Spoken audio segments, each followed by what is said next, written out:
محترم ناظرین کرام، ایک بڑا ہی اہم نقطہ لے کر آپ سے مخاطب ہوں۔ ویسے تو امیری اور غریبی اللہ کی دین ہے، بندے کی قسمت، اس کی محنت، بہت سارے عوامل ہوتے ہیں کہ امیری اور غریبی کا فرق ہوتا ہے، لیکن امیروں کے ساتھ پیش آنے والے جو معاملات ہیں ان میں ایک ایسا معاملہ ہے جس کی طرف عام طور پر توجہ نہیں ہوتی۔ عام طور پر ہوتا یہ ہے کہ اللہ تعالیٰ کی جو نعمتیں ہیں، جو اللہ تعالیٰ نے بندے کو دی ہے، بندہ یہ چاہتا ہے کہ میں اس کا اظہار کرتا پھروں، ان نعمتوں کو دکھاتا پھروں۔ بعض چیزیں ایسی ہوتی بھی ہیں کہ چھپانے سے نہیں چھپ سکتی۔ اب کسی نے گھر بنایا ہے، ٹھیک ہے، اندر جو کچھ ہے وہ ہے، لیکن بیرونی حصہ کس سے چھپائے گا؟ کسی کے پاس گاڑی ہے تو بیرونی حصہ کس سے چھپائے گا؟ چھپانے کی چیز تو اپنی ہے گاڑی، لیکن بہت ساری چیزیں ایسی ہوتی ہیں جس کے چھپانے کی اہمیت ہے۔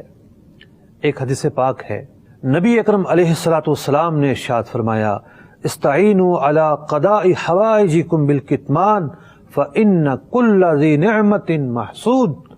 جو اللہ کی نعمتیں ہیں ان کو چھپا کر ضروریات پوری کرو، ان کو چھپا کر آفات سے محفوظ رہو، بے شک ہر ذی نعمت محسود ہے، اس پر حسد کیا جاتا ہے۔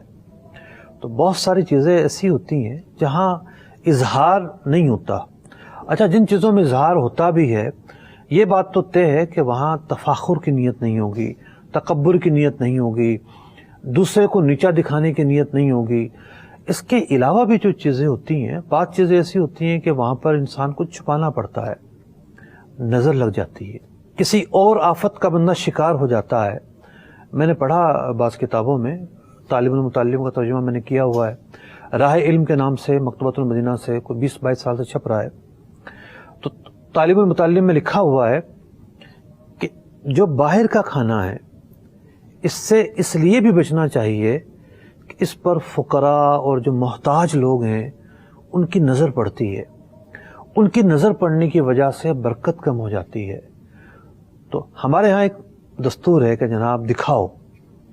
اب مثال کے طور پر آپ کے گھر میں ماسی آتی ہے، کیا ضروری ہے کہ اس کے سامنے آپ نے سارے زیورات کھول کے بیٹھ جانے ہیں؟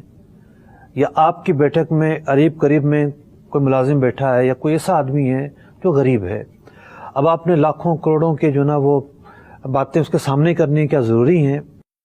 جب ایک ترغیب ہمیں دی گئی حدیث پاک کی روشنی میں تو ہمیں اس پر عمل کرنا چاہیے۔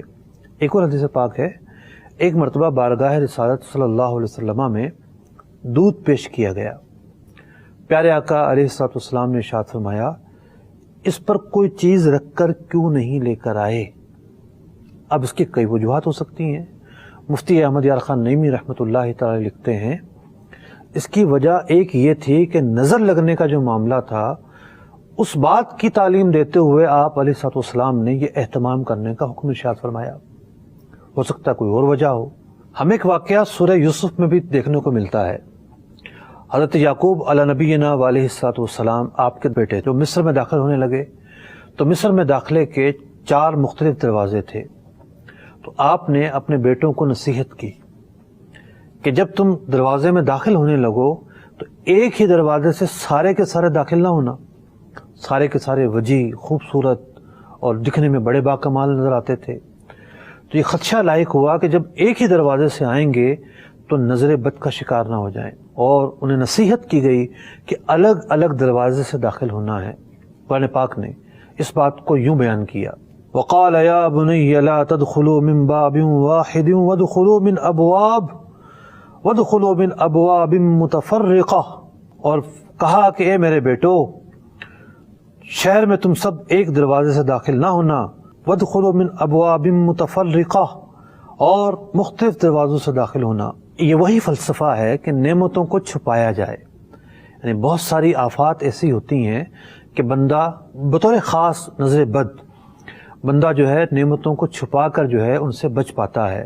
اب اس کا یہ مطلب بھی نہ ہو کہ جناب ایک اچھا خاصا کھاتا پیتا آدمی ہے، بہت میلے کپڑے پہنتا ہے، پھٹے پرانے جو ہیں جوتے اس کے ہوتے ہیں، اور جو اللہ تعالیٰ نے نعمتیں دی ہیں اس کا اظہار ہی اس کے جسم پر نہیں ہے۔ یہ چیز تو نفاست کے خلاف ہے، یہ چیز تو ایک جو اعتدال ہے اس کے خلاف ہے۔ ایک حدیث مبارکہ میں ہے، نبی اکرم علیہ الصلوۃ والسلام نے ارشاد فرمایا، ان اللہ یحب ان یری اثر نعمتہ علی عبدہ اللہ تعالیٰ اس بات کو پسند کرتا ہے کہ وہ اپنی نعمتوں کا اظہار دیکھے اپنے بندے پر.